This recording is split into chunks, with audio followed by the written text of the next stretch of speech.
di nuyu aussi ñuy seetaan ñi nga xamante ne ñu ngi si diaspora bi day jox seen wàccuwaay di nuyu aussi ñi nga xamante ne ñu ngi fii si commune Gandé tey nag ñu ngi fii si Gandé TV dalal koo xamante ne kenn dootu ko présenté fii si commune Gandé mooy Serigne Moustapha Lo Serigne Moustapha Lo bu ñu ko waxee ñëpp xam nañ ko si Gandé macha allah commune Gandé même en dehors de Gandé ginnaaw Gandé sax gars yi xam nañ ko. donc du ñu sore te joxuñu ko kàddu moom Serigne Moustapha Lo ndax macha allah am na ndombo tànk yoo xamante ne yàlla dénk na ko moom Serigne Moustapha Lo avant tout d' abord jàngalekat la mu ngi nekk si lu ñu tuddee case tout petit foo xamante ne foofu la xale tout tànk yi foofu lañu jàngee te tamit nekkal na tamit candidat si élection locale yi passé donc Serigne Moustapha Lo ginnaaw bu ñu la nuyee dina sant jox la sa wàcc waaye ñu bàyyi la nga nuyu askan Gandé TV bi lay seetaan.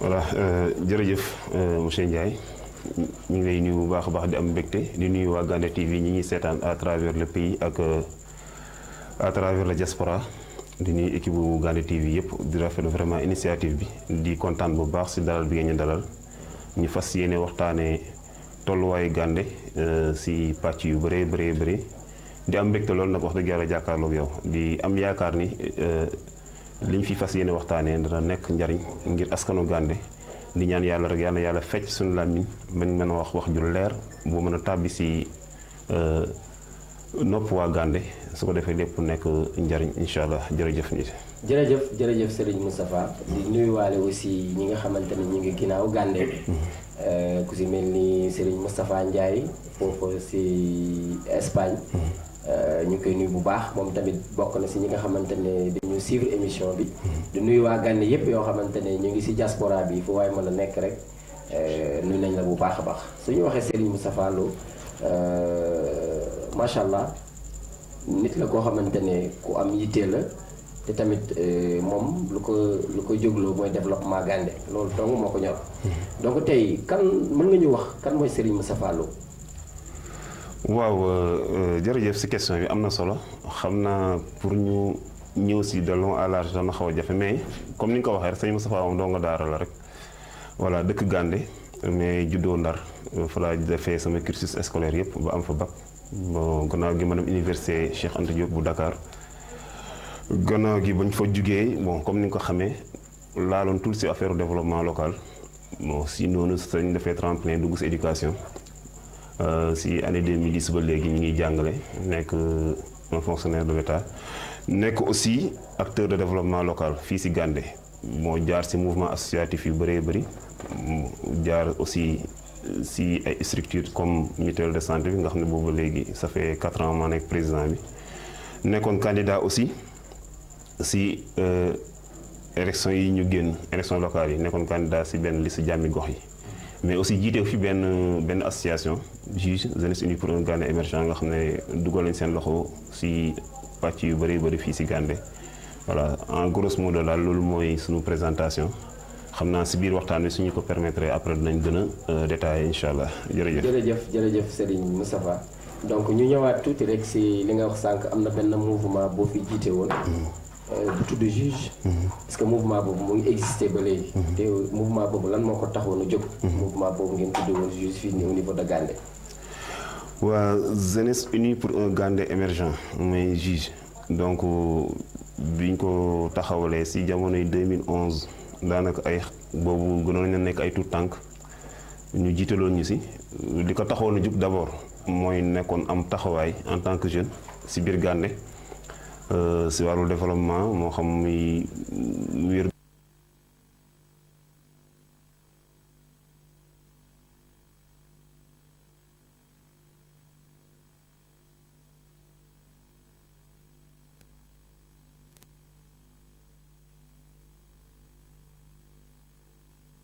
donc boobu ba léegi tamit wax dëgg yàlla dawal na fi ay programmes yu bëri donc mën naa si lim comme Koyka bii nii moom la ñu mujjoon a am comme partenaire doon liggéey si affaire santé maternelle de l'enfant santé maternelle et infantile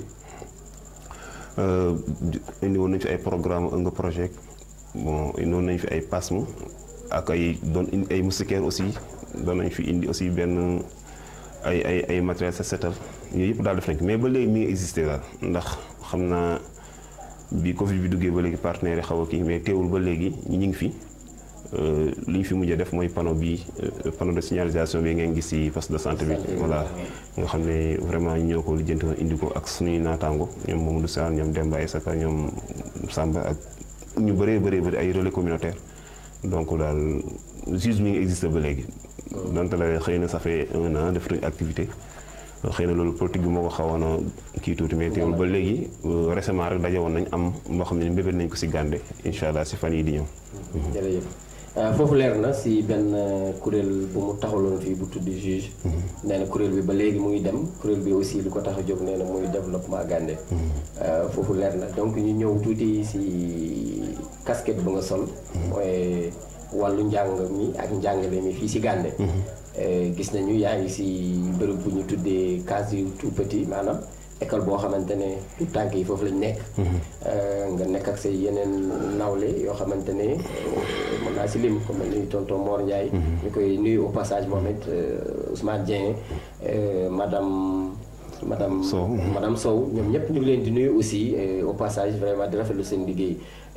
case du tout petit bi mën nga ñu wax ci yan fànn la ñëwee ci fii ci Gandé parce que gis nañu suñu juumul diggante 2010 ba 2011 la case de santé école xale yi ñëw fii loo ñu mën a wax ci lu jëm ci école xale yi Serigne Moustapha. waaw jërëjëf wax nga lu am solo xam nga ku wax doomu aadama wax éducation surtout éducation de base. case tout petit kenn ku nekk xam na ni ci année 2000 yi ay 2002 2003 2004 la ko son excellence le président Ablaye Wade initié woon fii au niveau du Sénégal mu gis ni maanaam bu njëkk ba doomu patron yi wala ni ñuy tuddee ay riche ñoom ñooy am chance pour di fréquenter le préscolaire li ñuy wax préscolaire nga xam ne fa la ñuy nàmpatalee xale bi ci yenn pàcc yi nga xam ne moom méngoog njàng ak njàngale moom bi mu ñëwee mu bëgg ko dëppaleeg sunu aada ak sunu cosaan xam mu wax ni lépp loo xam te ni doomu riche bi mi ngi koy def doomu baykat bi wala sàmmkat bi aussi wala jaaykat bi ak ku mënti noonu war na mën a am chance yooyu. loolu moo indi woon case tout petit demoon na sax ba yeneen réew yu mel ni ay Libéria ak yeneen doon fi ñëw di càmbar ci loolu ndax biñ ko déggee dafa nekkoon loo xam ne nii wax dëgg amoon na benn kii daal benn ampleur. donc fii ci Gandé comme ni nga ko waxee 2010 wala lu jiitu 2010 ci année 2008 le président Ndiap Faye. defoon demande bi au niveau de l'agence régionale de la case des tout petits. ànd koon ak ñoom Assane Mbeng ak ñoom Cheikh Malick Sow le doyen. nekkoon ko rek voilà. yàlla def 2 ans après 2010 fekk keneen ñëw fi ku ñuy wax Galour Sow yàlla ko yàlla yërëm. si ak ayam si la fi waa agence régionale de la petite enfance nga xam ne inspecteur Diaye ju ma ko jiite woon boobu ba léegi. si lañ fi ñëw def fi benn mission.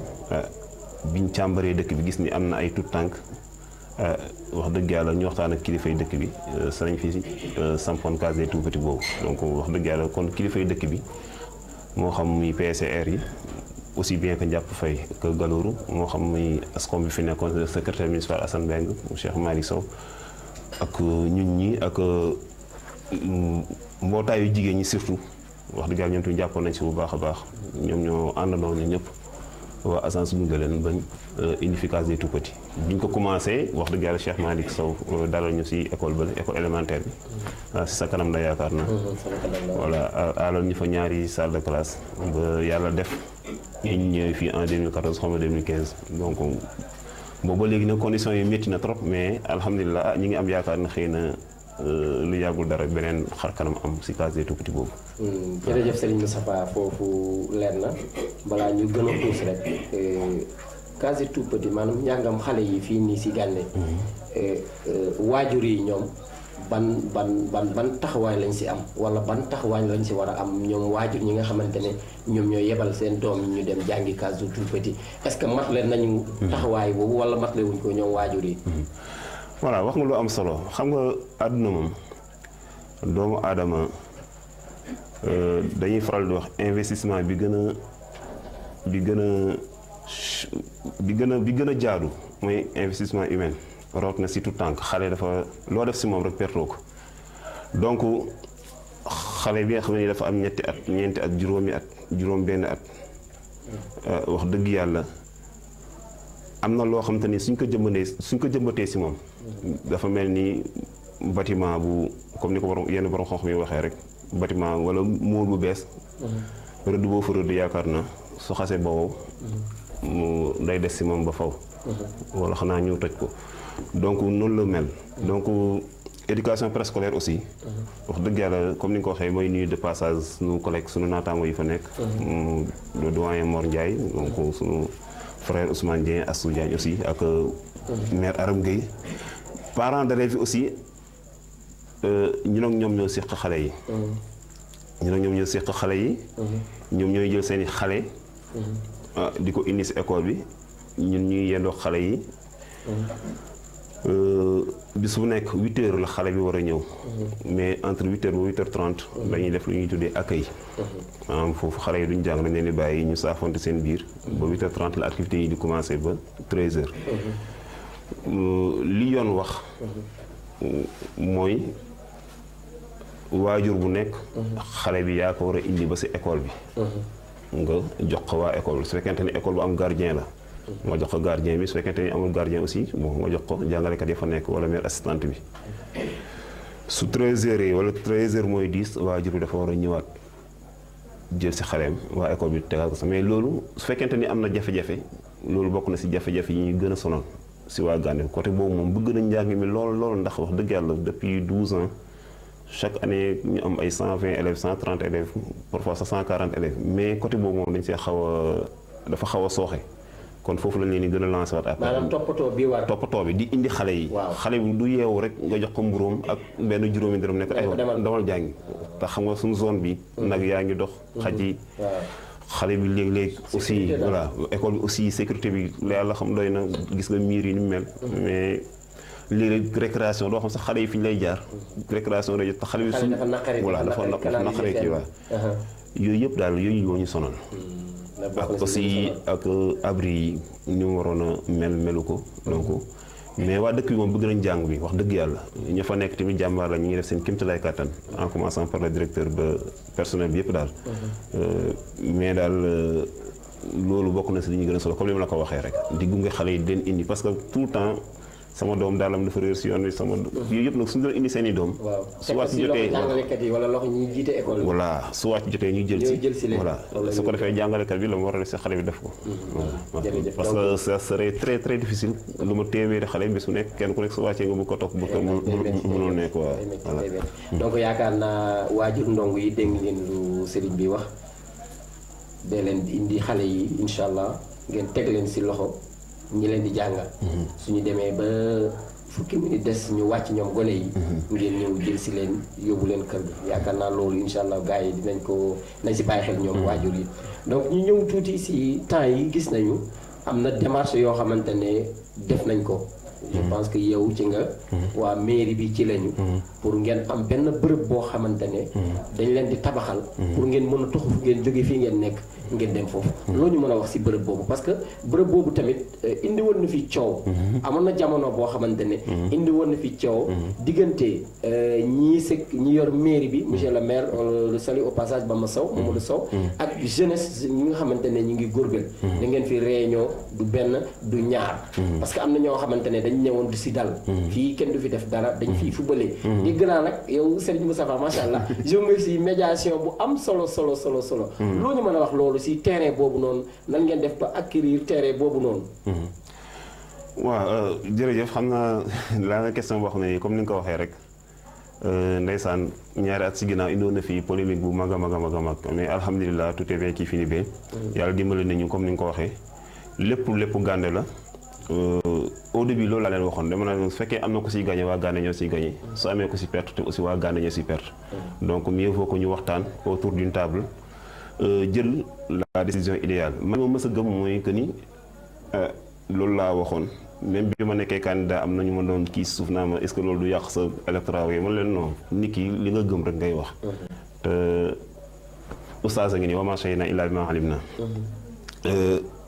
yàlla def na ni ñun école bi xëy na jiite wuñ ko Mor Ndiaye moo ko jiite.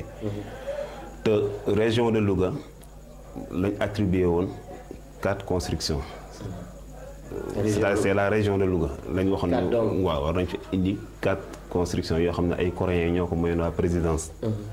waa présidence ne agence régionale bi xoolal 4 localités yoo xam ne ni yeeyoo nañ construction bi.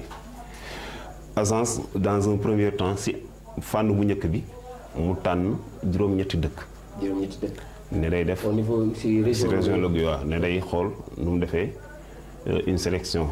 sélection boobu après ñoom ñoo déterminé woon seen ay critères ñoom ñoo maanaam nasoon ne si anam yi lañuy tànnee gox yi. gox yi war a am case yi war a am case bu tax xëy na nag kilifa gi jiite agence bi gisoon na ni Gandé kat.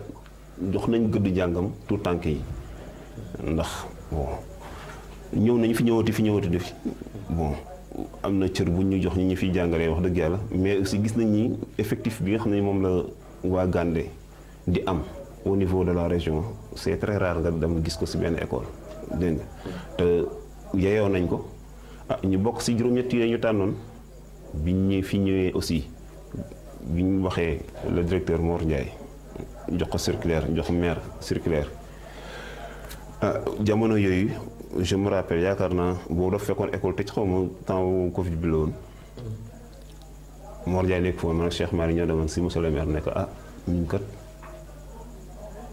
am na construction am na mission bi fi war a ñëw pour xool ba xam Gandé dana mën am construction ou pas te fekk joxoon nañ ñu délibération ba pare mais le délibération bi ñuy joxoon la délibération bi ñuy joxoon amul woon fu ñu situer le terrain ou bien l'espace réservé à la case des tout-petits pour ñu mën a def la construction. xam nga am na yoo xam ne bëgguñu si l'espace sax mais soo ko waxee dañuy yaakaar politique la ak yooyu mais am nga benn terrain bu ñu fi déggoon ñu ne après foofu lañ koy yóbbu après par la suite am na yu si xew bon yooyu mi ngi seen ginnaaw quoi. mais lañ si ñëw de. waaw loolu lañ si ñëw de. non xam nga am na yoo xam ne nii. bi ñu demee mag ak monsieur Sow Cheikh Mari Sow. dem seeti maire am fu ñu indiqué. comme que dafa xaw a jàmp te ñooñu suñ ñëwee foog ñu wan leen fii lañ bëgg ñeen tabaxal ñu. bi ñu maire wanee foofu mooy porte bu ndaw bi génnee école élémentaire. école élémentaire Gandé. voilà mel ni ku jëm si forage bi. am na benn case bu nekk foofu noonu benn kii quoi. waaw case boobu tabax. voilà foofu lañ ñu wax ne nañ ko fa sësale. loolu la maire proposé. waaw ñu délimité dimension yi ba mission yi ñoom bi ñu ñëwee bi ñu wàccee si jamono yu ñëwee fii. c'est pas vraiment l'espace idéal. pour abriter vraiment cette construction ndax joxe nañ seen ay raisons daal. parce que ñoom Dakar lañ jige woon xamuñ Gandé bi ñu ñëwee ci ñoom ñoo kii. étude du milieu lañ def. voilà étude du milieu voilà. automatiquement si la maire ne kon nañ dugg si terrain bi fee. mooy terrain bi waaw. boobu man maa ngi foon Ousmane Dieng ñu foon. ñun si dëkk bi lañ dëkk ay jeunes lañ. su dee sport yaakaar naa am nañ si jaar-jaar. kenn gënuñu bëgg jeunesse bi aussi. mais maire sur le tas bi mu waxee loolu aussi tamit ñun nee nañ ko loolu de soo ko defee dina indi coow mu ne après kon dañu waxtaan ak jeunesse bi. après comme ñun moom ay éducateurs préscolaires kese lañ ay enseignants lañ fa nekkoon rek pour kii ñu bokkuñ duñ maire duñ adjoint maire bokkuñu woon commission domaniale. ñu bàyyi la ñoom ñu def loolu nag bi ñu ko déggee jeunesse bi bon c'était prévisible aussi luñ doon séntu la que ni. révolte waaw dana jur tuuti waaw révolte daa am. maanaam bañ boo xamante ne xale yi dañ koy bañ fippu danañ fippu. wax ni carrément terrain suñu terrain la kenn ki.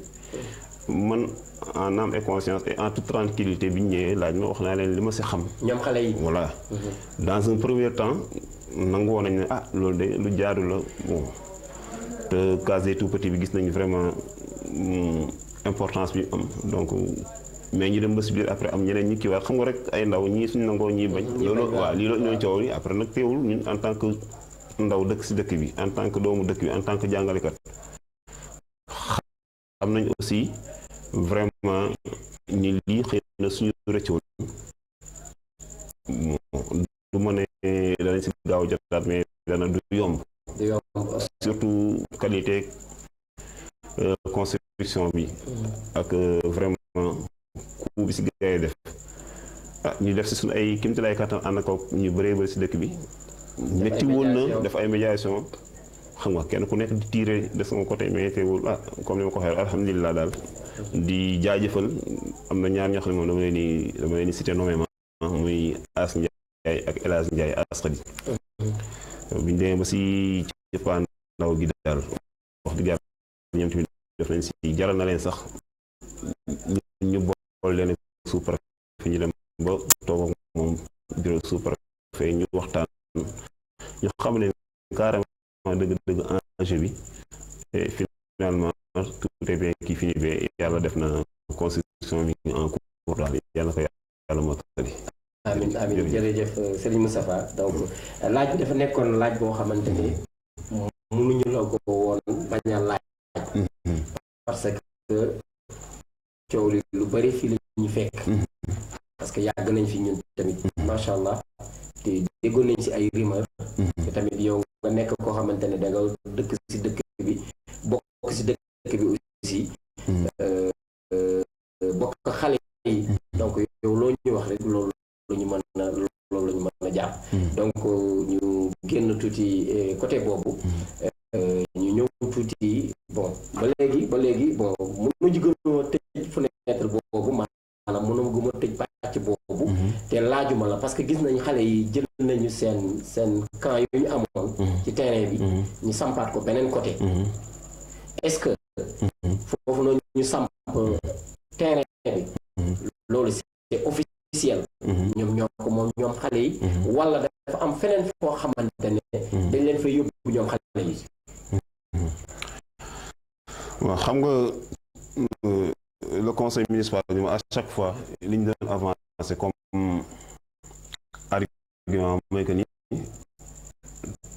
terrain bi nga xam ne moom moo war a abriter les compétitions joŋante yi maanaam am délibération moo nekk fële mooy stade municipal bi voilà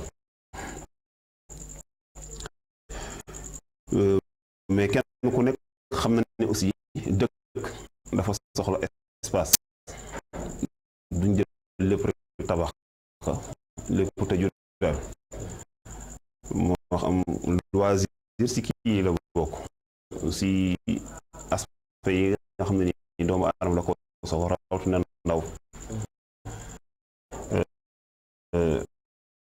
donc loolu bi mu amee bokkoon na si li nga xam te ni man maa ko bindoon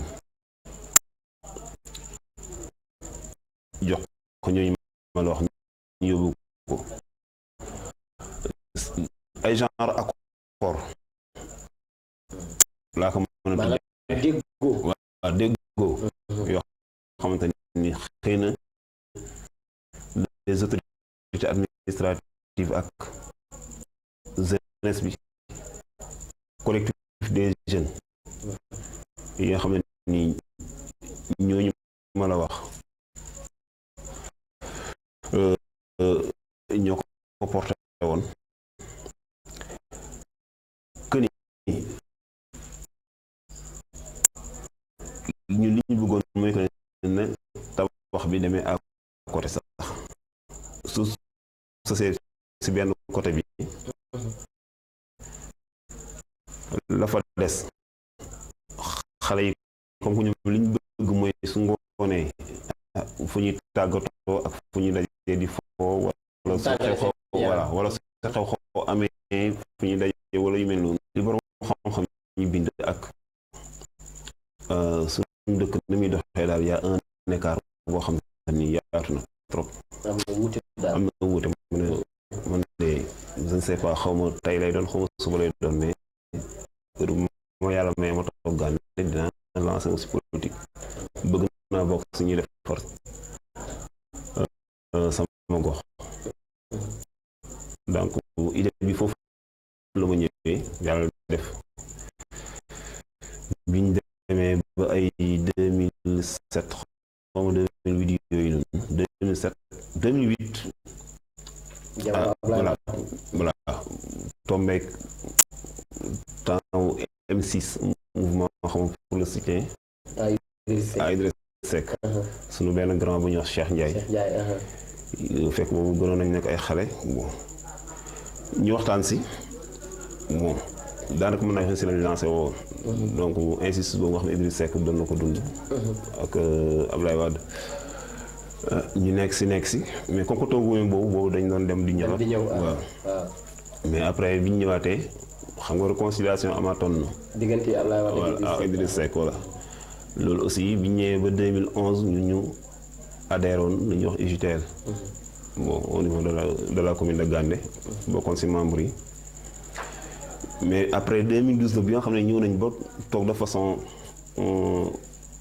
permanente nga xam ne am nañ une assise donc boobu si dañ projeté wu woon si élection locale yu 2014 parce que boobu aussi tamit am na loo xam te ne dundoon nañ ko en tant que jeune ñu gis ni vraiment la jeunesse est laissée en rade dañ leen bàyyi maanaam boolewuñ leen responsabilisé wuñ leen ñu ne ñun en 2014 nuñ mën a def daañu dem élection yàlla def ñu dem 2013 ba 2013 bi tombeek 2012 fekkoon na Bés du Ñakk existé woon ñu ne woon nañ adhéré Bés du Ñakk pour mën a participer si élection locale yu 2014 yi. kon yow sa politique. voilà à part ba nga nekkee mouvement M6. mouvement pour le soutien à Idriss Seck.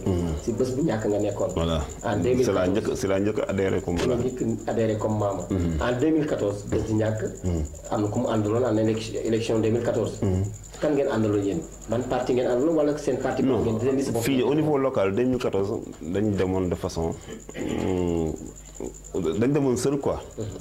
xam ñu ñoo si nekkoon xam nga boobu yaakaar naa fi la fekk ay ñoom Baara Ladiane ñoom Sadjel. ñoom Mbaye Ba El Hadj Demba Saka waa ñi ñoo demoon. ak ñeneen biñ demee pour la première fois bon bien vrai que l'expérience n'était pas là mais aussi. am na lu ñu amoon daal ñu defal ma tête de liste proportionnelle bi si laa génnoon comme conseiller municipal voilà ñu amoon 5 conseillers de 2014 à 2021 aussi tamit yaakaar nañ ni xëy na donte la doomu aadama lépp a mënul mat taxawaay bi ñu waroon am si biir conseil municipal bi am nañ ko fa daal donc toujours. sur la bannière de Bés bu Ñakk. voilà sur la bannière de Bés bu Ñakk voilà. boobu ngeen demee woon voilà loolu moo ñu permettre. ngeen amoon 5 conseillers. ci biir seen magistère boobu maanaam ba ngeen nekkee conseiller de 2014 à 2021 n'est-ce pas. lan nga ñu mën a wax. si li ngeen jot a liggéey. au sein de Gandé donc yéen en tant que Bés bu Ñakk et en tant aussi que ñeneen ñi nga xamante ne nekkoon ngeen fii si au niveau nekkoon ngeen comme des comme des conseillers au sein de la mairie. waaw si wàllu politique. si wàllu éducation si wàllu santé. n'est-ce pas. si domaine yooyu loolu ñu mën a wax si loolu. xam nga sunu mairie yi institution yi souvent li ñuy faral di wax ak ce qui se traduit sur le terrain day xaw a am. la réalité du terrain day xaw a wuute ñun en 2014 bi ñu génnee on avait un programme boo xam ne nii xëy na bon acceptable quoi boo xam ne nii ay nit ñoo toogoon xalaat kenn ku nekk bind El Hadj Ibrahima Kobar aussi si la bokkoon. ah ok le passage aussi ñun la bokkoon ak waa. ñu koy nuyu au passage. voilà ñu koy nuyu sama waaju lakkale jooju ak ñoom Mbaye Ba. ñëpp ñu toog xalaat bind benn programme bi ñu demee ba génn ñoom 5 conseillers maire bi fi nekkoon di Mamadou Sow yàlla dogal mu fallu ñu woo ko ne ko ñun dañ bëgg a toog ak yow soumettre la suñu programme. xam nga loolu fekk nga léegi am ko fi ñëwoon sànq di ma wax ju mel noonu si mën nañ defal lu mel noonu. biñ ko wooyee 1 fois 2 fois 3 fois gis nañ ni xëy na jox ko importance de trop. jox ko gëdd bu mu waaw jox ko gëdd waaw. waaw ñun tamit ñu kii ñu bàyyi noonu ñu ñëw di installer les commissions joxuñ ñu benn commission boo xam ne jiite nañu ko. donc voilà on était seulement conseiller simple la ñoo lay am ñu ñëw étudier ordre du jour bi wax ci suñu xalaat ku ñu interpellé aussi ñu waxtaan seeg yow di ci waxtaanee nit ñi di taataan xalaatu nit ñi aussi di ko yóbbu ci conseil municipal bi. moom sax da daan faral di wax ne wax dëgg yàlla Moustapha bokk na ci conseil yi xam ne heure bu waxee njariñ feeñ wax dëgg yàlla. loolu moom maire yàgg na ko wax. mais terewul aussi loo wax te fekk yow bokkoo ci bureau exécutif bi. fi ñuy exécuté waaw fi ñuy doxalee doo ko fekkee xëy na mën na am yenn kii doo ko mënoo ko jël en kii quoi. voilà ñu daal loolu lañu ci amoon te bon lépp loo xam ne gisoon nañ ni méngoowul ak dëgg wala méngoowul ak yokkute Gandé ñun daan nañ taxaw wax ci suñu xalaat. te yaakaar naa loolu ñëpp nekk loo xam ne nii nekk na loo xam ne lu ñu mën a vérifier la daal ñu ngi ci kii incha allah. jërëjëf Serigne Moustapha wax nga ñu sa jaar de 2014 à 2021 yaa ngi nekkoon ci benn parti bu tudd Bës Di Ñakk. ñu gis élection yi ñu jàll maanaam élection locale yu 2022. Serigne Moustapha ñëw ci beneen sous un autre angle ci beneen casquette. macha allah. avant may dugg ci loolu. avant may dugg ci élection yi passé yi 2021 22 yi. am na benn mouvement bu ngeen sosoon fii. yow ñoom Pape Ibrahima Kobar ñoom Cheikh Malick ñoom Serigne Bara Lañaan n'est-ce pas. ñoom Ndaama ñaa ngi leen di nuyu ñoom ñëpp au passage. mouvement boobu lu ko taxoon a jóg. waaw bon xam nga dañ defoon jàngat xam nga en 2014 sax on avait tenté la même chose. au temps boobu PDS na Cheikh Malick yoroon ñu nekkoon Bës Di Ñakk ñu bëggoon a daje dem ba au dernier moment bon éclatement am.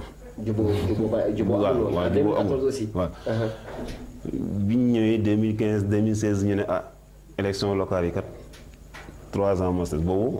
avant ñu koy toxal. waaw avant ñu koy toxal lañ yaakaaroon ni dina am 2019 ñu ne kat si 3 ans yi war nañ mën a taxawal loo xam ne nii. danañ mën a ñëw ak force mën fi jëlee maire bi.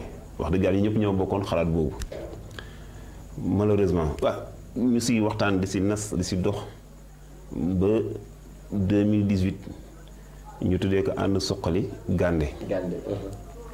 dégg nga far yàlla def bi ñu ñëwee ñu toxalaat élection yi mais teew ñu continué woon di woote ay réunion par weer wala léegi par ñaari weer. xam nga ñëpp rafetlu ko daal wax dëgg yàlla. mais xëy na lu yàlla dogul wala. parfois aussi ñun ñi nga xam ne ñoo fa nekkoon ay ténor notre responsabilité est engagée kenn ku nekk aussi am na ñu toppoon sa ginnaaw gëm loo na ne su dul yow ñun ñu dem suñu yoon bàyyi la. doo comprendre xëy na yàlla moo ne woon ki fi nekk. waaw ayam jeexagul rek. waaw très bien donc ñu gis ci biir loolu. demoon ngeen ba ngeen am benn say. ngeen doon benn say. yéen ñi nga xamante ne bon je pouvais dire que vous étiez jeunes. ay jeunes ngeen woon macha allah. ngeen def tout ba dajale lu bëri. toll nii macha allah ay jeunes yu bëri. ngeen tuddee benn mouvement ànd soxali Gandé. mais ngeen dem ba ci biir. comme genre guerre de tiraillement wala guerre de positionnement. moo am yaakaaroon ni loolu mënoon naa ñàkk Serigne Moustapha. waaw moom laa la wax léegi xam nga bi ñu demee di taxawal ay ndaje ñëpp rafetlu ko macha allah ñëpp ñëw ñu dem ba mois de juin ñu ne war nañ xool kat parce que boobu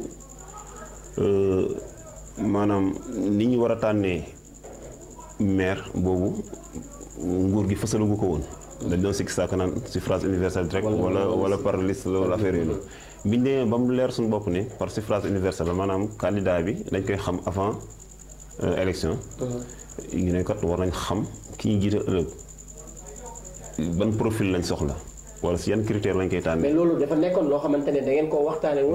dañ ko doon non parce que boobu dañ doon dem noonu rek dégg nga xëy na mën naa jàpp ni kenn ku nekk yaakaar ni yaa gën a muus sa morom si ni ma ko mën a waxee. waaw dégg nga kenn ku nekk jàpp ni yow daal nangam naa soo fa eggee. xam nga politicien moom.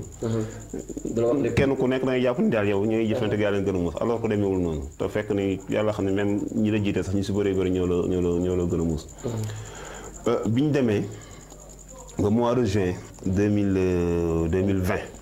juin 2020. réunion boobu daanaka. fa la coow li xaw a juddoo kenn ku nekk si assistance bi pas si ñun ñii sax. mais si ñi fekk woon ndaje mi. ñu bëri taxaw ne war nañ mën a xam si kan la ñuy topp kan moo war a nekk candidat kan moo war a nekk candidat. ndax bu ñu ruumoon. mais loolu si biir assemblée générale la woon. wala si biir assemblée rek yéen non ténor yi. si biir assemblée générale biir assemblée générale la fekk avant assemblée générale bi au niveau il y avait un comité de suivi. boo xamante ni il y avait 5 personnes. daa nañ si waxtaan voilà man la woon Cheikh Malick. Demba Isaka. ak Mbaye Ba El Hadj Kobar waaw. ok yéen a nekkoon 5 waaw 5 membres ñun lañ dénkoon. ñu ngankoon liggéey bi pour jéem a doxal voilà léegi ñun bi ñëwee ba mois de juin dama ne leen puisque léegi le processus électoral est déjà lancé donc le comité de suivi n'a plus sa raison d'être nañ ko dissoudre mettre en place ñu taxal benn comité directeur boo xam ne c'est day gën a yaatu parce que xam nga boobu bon jàppoon na ñu ñëw jàng rek ñu dénk ñu pour liggéey bi de façon technique mais lii ça c'est au-delà de l'aspect technique quoi comme que c'est la politique waroon nañ ko gën a mën a yaatal. man kii position boobu laa amoon. si kaw loolu comité directeur boobu moo waroon liggéey si naka la ñuy tànnee candidat de façon consensuelle. ba tiraillement du am ñu gisoon suñu biir ni dañu war a dégager ay critères. ne kat ki ñu bëgg mu nekk maire kat dafa moo xam ku jàng la war a doon wala ku am kii. ku am mbooloo la wala ku jub la wala koo xam te ni xëy na bon. gis-gis sama yaatu na ça dépend ci critères yi mais critère boo teg. dana am candidat bu génn. non dana am candidat bu ne dana am ñu ne ci mbooloo mi. parce que dañ am y avait une réunion boo xamante ne ni. dañ ko élargiroon le comité élargi la tuddoon. comité élargi. mais critère boo teg am ñu ne su dee loolu la kon. man la. non soo ne suñu ne tey ku am njàng lañ soxla. xam nga ay niveau académique la ñuy wax wala niveau kii yu mel noonu. xam nga dana am ñu bëri ñu taxaw su ne dañ soxla ko jub am ñu ne non nan lañ mën a xamee ni diw dafa jub kan moo sañ fekk Moustapha ne Moustapha bi jubul du ma ko jiital. xam nga loolu c'est aléatoire. c'est aléatoire. voilà suñu ne ku am mbooloo ñu ne lan moo mën a justifier que ni kii am na mbooloo wala amul mbooloo parce que. te demul élection. waaw te ñun ñëpp kenn mës a dem suñu élection. loolu bokk na si li ko gën a kii. li ko sooxee. mais daal bi ñu waree jàpp réunion en juillet le 27 juillet. 2020. askanu Gànn yëpp di ko xaar ñëpp naa ñu seen réunion bi. li may wax mooy que ni boobu foofu le comité de suivi bi raté sa mission. amul woon courage yu. def assemblée boobu parce que dañ ne woon assemblée bi suñ ko wootee kii bi day tas affaire yu nangam dañ ragaloon. mais ragal bi si fan la jógee. non xam nga man j'étais pas le coordonnateur. Il y avait c'est Cheikh Malick qui était le coordonnateur du comité de suivi mais Cheikh Malick en réalité bon doxalu ko woon à 100% c'est Demba Isaka moo ko doon dox moo ne ko le vice coordonnateur pratiquement Cheikh moom la bàyyi lu muy kii. léegi man en tant que le secrétaire administratif. nga xam maa doon élaborer yenn kii ak yëpp yu si bëri documents yi. loolu laa leen waxoon mais après xëy na ñoom tamit c'était pour xëy na peut-être nañ ko jël de façon positive rek xëy na dañ jàppoon ni pour sauvegarder la coalition pour coalition bañ a tas ñu ne suñu wootee en juillet coalition bi mën a tas. te en juillet boobu à ce moment là. waaw ñëpp a ngi doon xaar seen réunion bi. effectivement le 27 commune Gànn bi yëpp. voilà ñu ngi xaar le 27 seen réunion bi kañ la ba gars yi sax commencé di ko waxtaanee te boobu maire sortant bi taxoon ne yii gars yi suñu àndee du baax. waaw. gars yi dañuy tas nangam. yàlla def le 27 juillet ñëw kenn waxul. lu jëm si réunion bi kenn waxul lu jëm si réunion bi te woowuñ sax wala sax ñu def benn sortie xamal nit ñi kat lii moo tax. benn communiqué. voilà nee na lii moo tax def ñu réunion wala loolu na si dañu bëri kii. xaw a découragé. loolu moo ñu topp. woote waatuñu fekk ko kenn ku nekk aussi doo toog di xaar. yaa ngi liggéey sori est-ce que yaakaar man si li ma jàpp dama yaakaar. boobaa ku nekk yaa ngi am la ngay togg. la ngay togg si suuf effectivement. la ngay togg nag bëggoo ñeneen ñi xam ko. ku nekk di jaay sa morom. non kenn ku nekk boobu yaa ngi préparé loo xam ne suñu dajee di nga ko mën a teg si waaw di nga ko mën a teg si table bi pour ni man mii que je suis prêt pour aller su ngeen ma joxee. yàlla di def bon xëy na comme que mouvement bi c'était un mouvement local comme ni ko ñenn ñi doon waxee naan amul reconnaissance juridique. du mouvement bi dem élection nangam il faut que ñu wut parti politique wala ñu collaborer ak. benn parti politique. bon xam nga boobu après si la ñenn ñi génn ne ñoom am na parti bu ñu nekk bu ñuy militer ils sont reconnus là-bas nangam commencé mën seen activité. ku mel ni sëñ Ibrahima Kobar. voilà Pastef. voilà. keneen nekk si ruqam di préparer di togg. dégg nga après am ñu nekk fii ne Tafa yow la waa dëkk bi gëm nangam Cheikh kenn ëpp lu fi mbokk. xam nga nangam ko war yow nangam yaa am fit yaa kii kenn ku nekk am ñu topp sa ginnaaw di la jay. ku nekk commencé peser sa bopp. voilà kenn ku nekk gis sa bopp. ñu topp sa ginnaaw commencé di la kii di la pousser. donc loolu daal moom moo tax en réalité ànd bi mujjul am.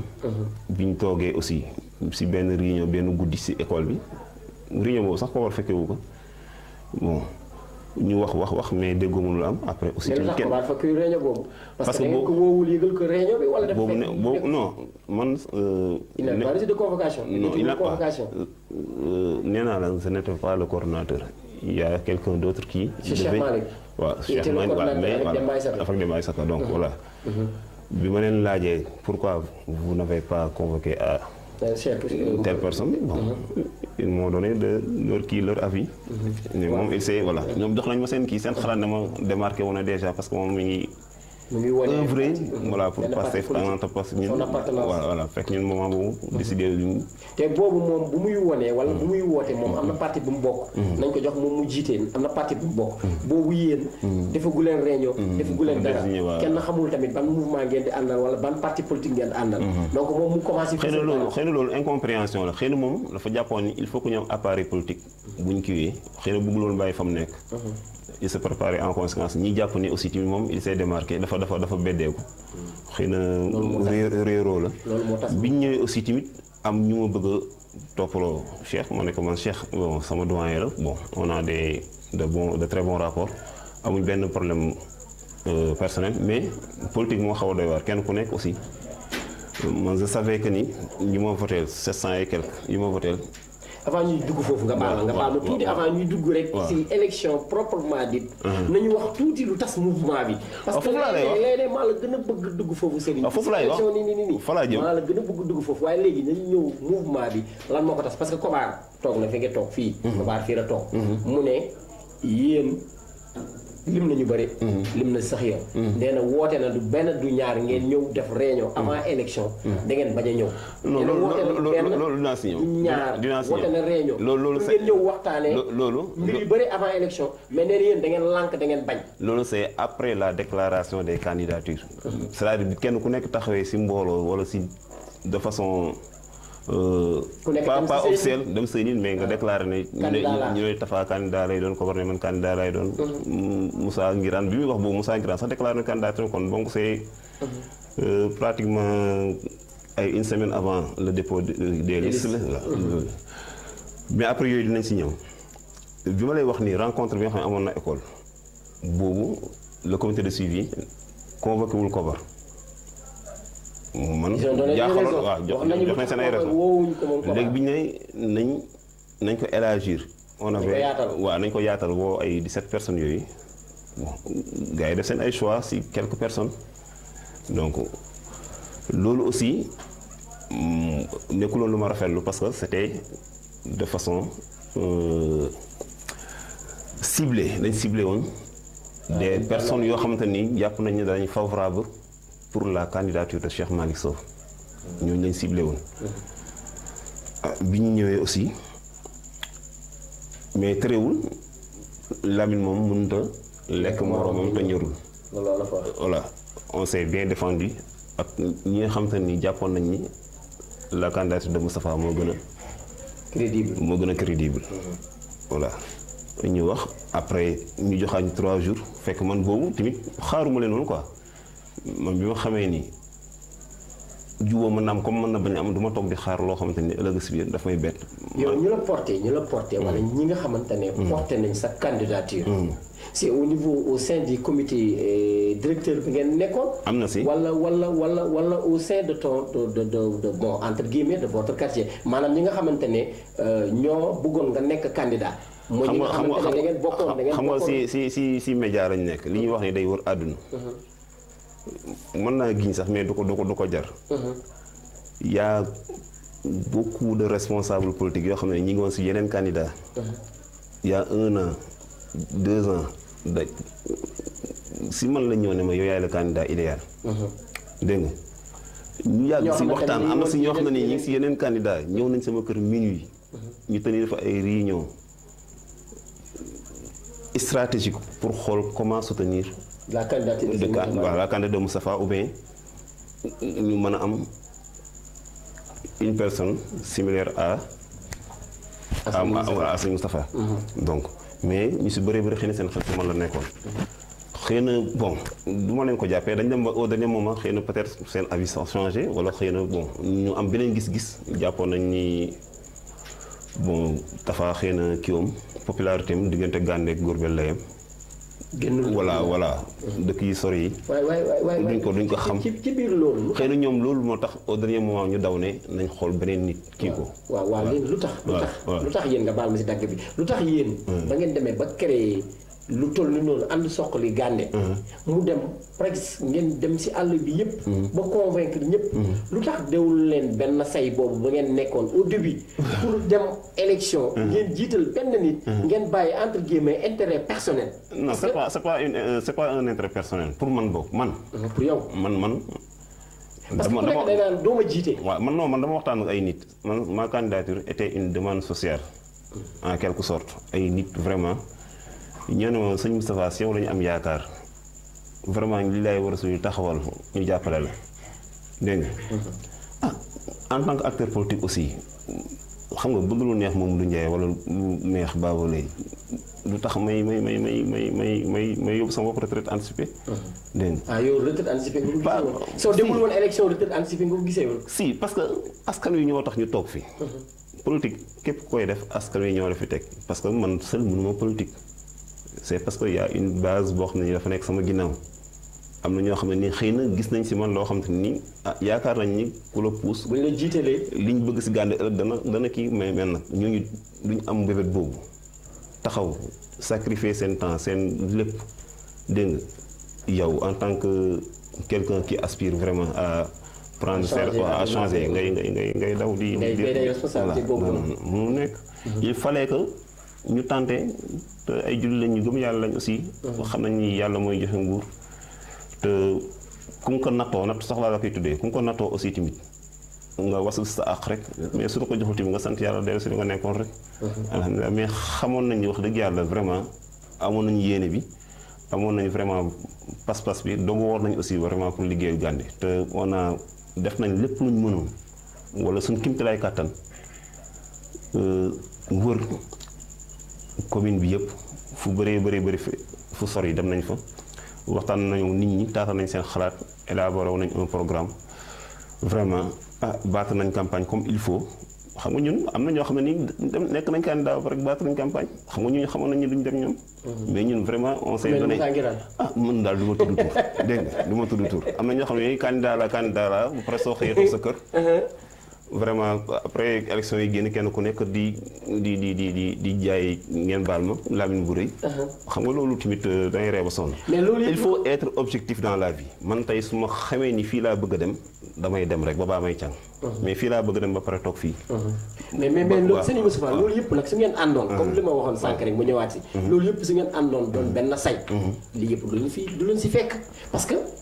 yow la woon sëñ Moussa Ngiraan sëñ Ibrahima Kobar Cheikh Malick Sow n'est-ce pas su ma juumul yéen ñeent la woon xam nga yéen juróom la woon yéen tey su ngeen àndoon boolee seen doole tey monsieur le maire bi fi toog tey kon tey mën na am sax ñu ne monsieur le maire sëñ Moussa Fallou wala monsieur le maire sëñ Cheikh Malick Sow wala Ibrahima Kobar wala keneen tax ngeen dem ba ci biir rek indi appartenance comme par exemple benn appartenance ku nekk naan sa morom doo ma jiite parce que bu ñu demee ba ci biir ñun loolu la ñu gis parce que ñun bon on était seulement que des ñi nga xamante ne ñun dañ doon seetaan des observateurs dañ toogoon rek di seetaan gis nañ seen caravane yi gis nañ seen lépp mais ñun dañ ne ñii lu tax boolewuñ seen doole ñu doon benn parce que bu ñu boolewoon seen doole mu doon benn amaana tey sax ñoom naam ñu gagné mairie bi mais si lu ñu gis ñun si lu ñu gis analyse bi ñu def wala man boom analyse ba ma def man Mamadou Ndiaye maa gën a tuuti wala maa gën a ndaw si ñiy wax analyse bi ma def mooy gars yi ku nekk dangaa topp li la neex ku nekk dangaa topp sa intérêt gars yi ne la yow la jiitul loolu moo indi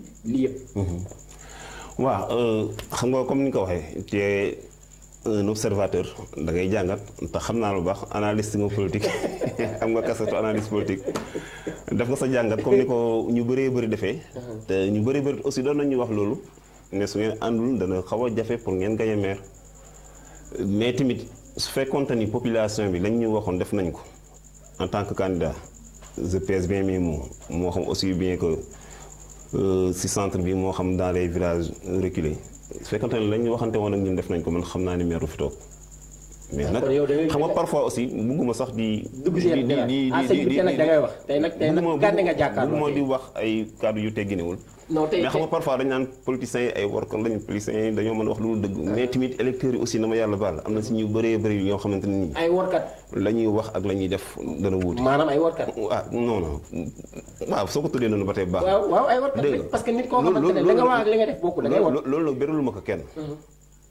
dama wax de façon générale. da ngaa généraliser. dama généraliser parce que tey mënuma concevoir un candidat ñëw avec sa délégation nga ne ko yaa fi nekk nangam ñu ngi sa ginnaaw yow xam nga kooku su demee une heure de temps après keneen ñëw nga waxaat que la même chose aussi xam nga loolu tamit da ngay waaru. am na ñoo xam ne nag duñ doxee noonu soo ñëwee même suñ la ko waxul directement tamit. da nga koy xam de façon indirecte di nga xam ne ñii. xëy na jox nañ la cër rek mais am na ñoo yow. mais am na ñoo xam ne ku ñëw ne la yaa fi nekk yow lañu àndal. loolu tamit da ngay rey ba sonn. voilà donc waaw xëy na loolu bokk na si li induire en erreur les acteurs politiques. parce que tey su ma duggee fii génn baaba ne ma yow la. yow nga dugg génn baaba ne la yow la. kenn ku nekk da ngay jàpp ni yow la. kenn ku nekk da ngay jàpp baaba man laa àndal. waaw alors demeewul noonu. fekk demeewul noonu waaw. très bien ñu ñëwaat tuuti si ba léegi si élection 2021 yi. candidat nga woon. jiite benn liste. au niveau communal au niveau de la commune. dem nga si dëkk yu bëri yoo xamante ne ñu ngi ci biir Gandé. demoon na sax ba am na benn tur bu ñu la tuddee woon. meeru xale. waaw meeru xale. gisoon nañu foo jaar macha allah. day am nit day fees dell. gars yi dañu lay topp. dem na ba gars yi gis tamit nga ànd ak des agents de sécurité. ba gars yi neen kii mooy maire bi. kii moom day gagné. kii génn gauche ñii génn droite. lu la xiiroon si loolu agent de sécurité yi nga àndaloon. waaw loolu moom damay jaajëf sama gars yi rek loolu nee naa la man duma si dara ñoom la rek xëy na yéene bi ñu amoon ak kenn ku nekk c'était un travail d'équipe du woon man amaana sax mën naa am loolu fañ ko doon nasee ak fañ ko doon xalaatee mën naa am fekkee wuma ko sax ma leen jaajëfal ñoom Ngagne Dieng Mara Sewane ay kii Mansour Sewane Malay Seck Dame Mbaye na ak Mor Ndiaye ak Mbaye yaakaar naa matoon nañ 8 personnes. donc un jour laa xëy nii rek caravane bi ñu njëkk a def parce que premier jour campagne bi dafa ñëwoon ay meeting caravane lañ doon def. ma gis leen ñu sol seen ay gilets nii. su ma wàccee ñu escorté ma kii ma ne gars yi lu ngeen def nii non xam nga di kii noonu. mais loolu lu ko waraloon parce que. dañu gisoon am na benn menace maanaam am na loo xamante ne. non jëm si candidat seen candidat Serigne Moustapha Lo wala. xam nga dans la vie soo si nekkee foog ngay innover quoi ñun peut-être que de façon spontanée xaw ma nu ko mën a waxee sa wolof affaire la bu doon ñëw nii rek looy évoluer di teg ay affaires yoo xam ne nii heure bu ñu xëyee indi lu bees loo xam ne suñ ko génnee vraiment ñëppay apprécier. mais sëñ Moustapha gisoo woon loolu macha allah dafa teel. parce que car macha allah bu ñu musaan a gis sa caravane jàll. da ngay yaakaar président de la république Macky Sall moo fi jaar. parce que cortège yi macha allah cortège bi. ànd ak sécurité bi ak oto yi gars yi nu ñu ko wëree macha allah. day mel ni lii si comme président macha allah bu doon jàll.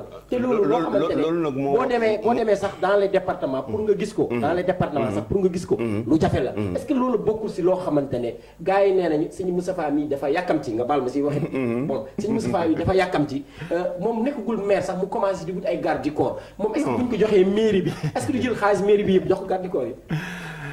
non ñooñu du ñu ay garde du corps ñooñu samay nit lañ samay am di jàmm lañ samay soppe lañ dégg nga ñoom ñoo créé loo xamante ne nii rek même caravane yi ak ni mu kiiwee sax ñu sax yàlla xam ne loolu séntu wuñ ko woon dégg nga mais mbiru yàlla la rek heure bu ñu xëyee affaire bi di gën a am engouement am ñoo xam ne si dañuy ñëw ne la am sama kaay sama oto ngi fii lan moo tax laa jox ma sama oto ñëw mettre la à ta disposition gratuitement yow tu ne fais que jël sa carburant sol ko pendant 15 jours imagine ko la jox oto koo xamante ni à côté mënoon na dem di ko luyee 40 000 francs journée.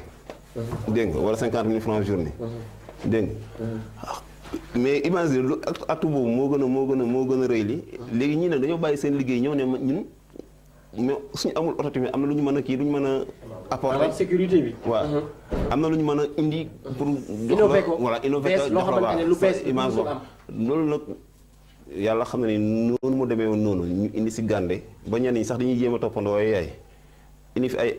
kon sax la doon toppandoo si loolu noonu. dégg naa ko nag gisuma ko de waaye dégg naa ne am na ñu doon jéem a toppandoo. wala monsieur le maire. xamuma daal waaye li ñu doon créer moom. en terme de vraiment cortège. fu ñu génne macha allah ñëpp ne macha allah tur boobu sax nga doon wax xaw ma sax ko ko créé man dama toog ba saag rek dégg ñu naan. mère xale foo romb sax da ngay gis gone yi sax. ba léegi sax mère xale. innovation yooyu noonu man jàppoon naa ne suñu gagné woon tamit. noonu la ñuy innover en terme de gestion.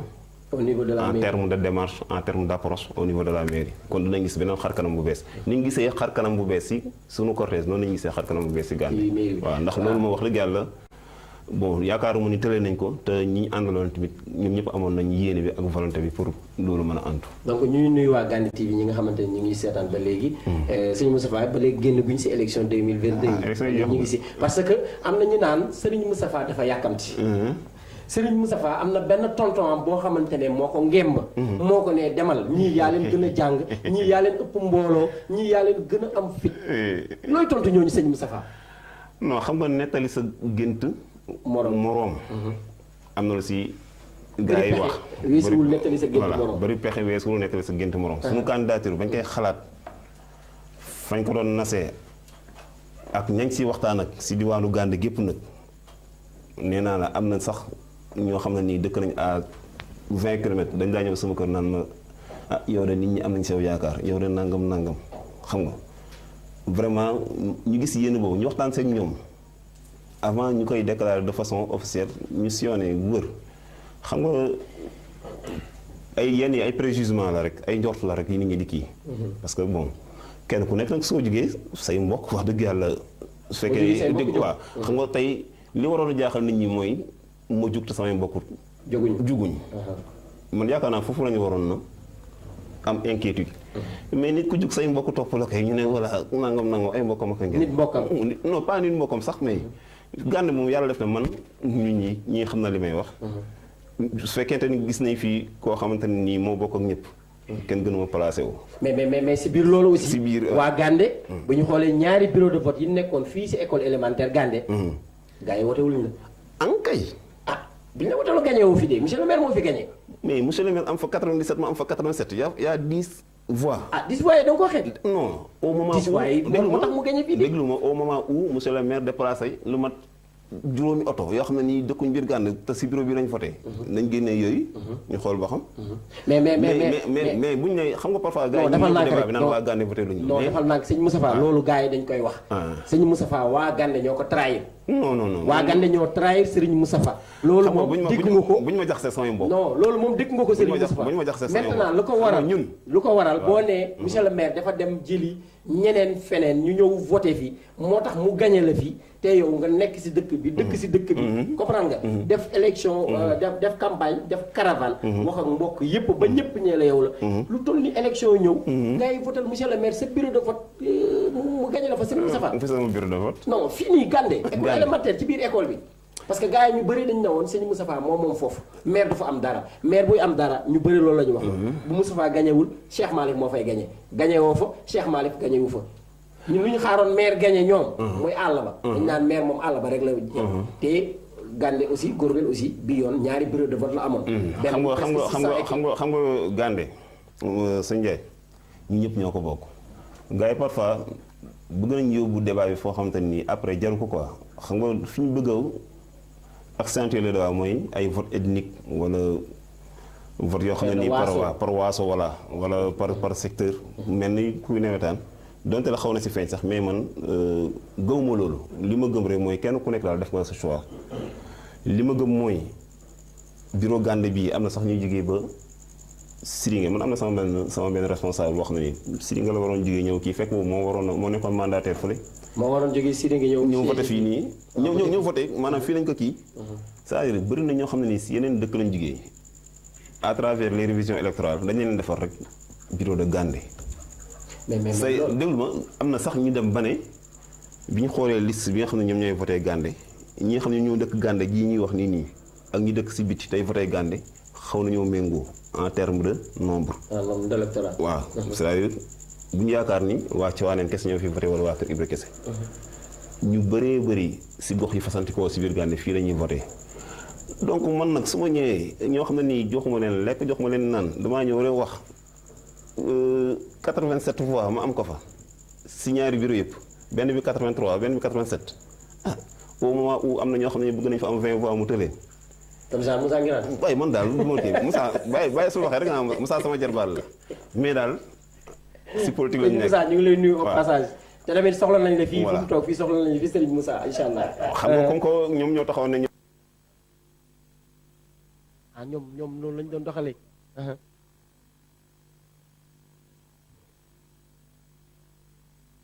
te Serigne Moussa xam nga ma sàcc wax la xam nga maire xamoon na ne da leen di dóor yu metti moom maire loolu la waxoon dafa leen waxoon ni naa leen dóor yu metti te loolu am. man da maire ku ma indil téere mën naa waat ni bi mu gañee si guddi gëmewu ko. maire gëmu ko. muy gagné gëmu ko ay maire yow koo xam ne nii bi élection yi desee 3 jours xooloo lañu saagante nday seen biir ba yaakaar ne dañuy perte. dem indiwaat ay millions tuur ko si biir dëkk bi. si liñ ni dugg àll bi. yow keroog suñu meeting boobu ñu fi def alxamis. jël ay millions dóor ko si gars yi ci biir dëkk yi. chef de village yi ñoom seen. xaw ma daal kon yow da nga bëgg a wax kon sëñ Moustapha. monsieur le maire de conscience. monsieur le maire dafa jënd gars yi. am na fi dafa leen jënd. du ñëpp mais am na fi bu baax a am na ñoo baax xamante ne dafa leen jënd. waaw ci biir dëkk bi. man am na sama benn ci biir àll bi aussi. am na sama benn militante boo xam ne dama ko investiroon suñu liste kër ga mu nekk lu mu dee 15 voix wala 18 voix mën na fa génn. dégg nga.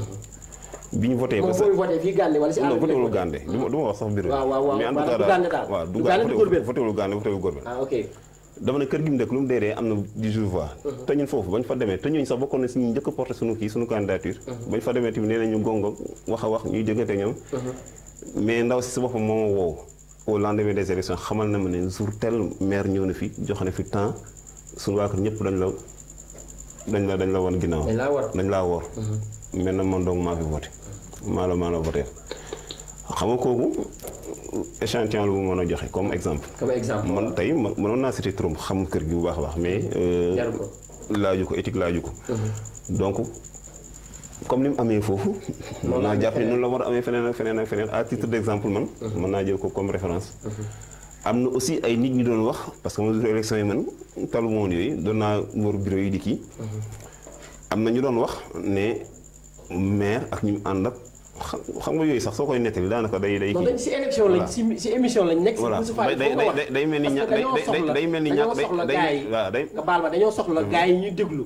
gars yi ñuy seetaan. ñu xam élection yi nu mu demee. parce que tey acteur politique nga. tey politicien nga boo xamante ne tey. yaa ngi biir Gànde. yaa ngi def comment dirais-je politique. il faut gars yi xam lu xew. say mbokk say militant ñoo lay seetaan ñoo lay déglu. il faut nga wax leen lu xew. xam nga li xew d'après yenn fee yi xamante ni ñii ñoo ko wax. maanaam lu ñu la nettali. voilà lu ñu nettali la. te ñi ko nettali si ay fee dañ ko teg. dañ ne ñu le jour J si bis boobu am na ñu doon wax ne ku indi bulletin wu Moustapha. ñu jox la xaalis. noonu lañ ko doon defee si àll bi ku indi bulletin Cheikh Mari ñu jox la xaalis. dégg nga. yooyu yëpp ay kii la. bon am na aussi yenn bureau yoo xam ne nii parfois. ki ñu fa toogaloon xam nga ko sax sa waa ji gis na fa ay. sama waa ji maa ngi koy nuyu sama waa ji dina comprendre. ay électeurs yoo xamante ni xam nañ leen. ils n'ont même pas 14 ans. ñu defaral leen carte d'identité yu am 30 ans ñuy dem di voter te yooyu bon. yëpp ay sàcc la xeetu sàcc la donc. mais tamit balaa ñuy on peut en déduire que ni maire. dafa sàcc élection yi de 2018. préparé na mën naa am ay centaines de kii yoo xam carte d'identité ay pièces de yoo xam ne defar na ko voilà waaw. dafa préparé élection yi avant. waaw mais su bàyyoon nit ñi ak seen conscience tranquille ñu voté. man yaakaar naa ne du demee noonu mais lépp nañ ko delloo si ndogalu yàlla ñu daal ay jullit lañ. gëm nañ ñi defar moo ñu taxoon a jug. laaj nañ la ñu waroon def nañ ko et si c'était à refaire. dañ koy defaat incha allah. ok foofu leer na ngeen baal ñu tuuti le réalisateur mu ngi ñuy woon. wala mu ngi ñuy wax temps bu ñu mayoon.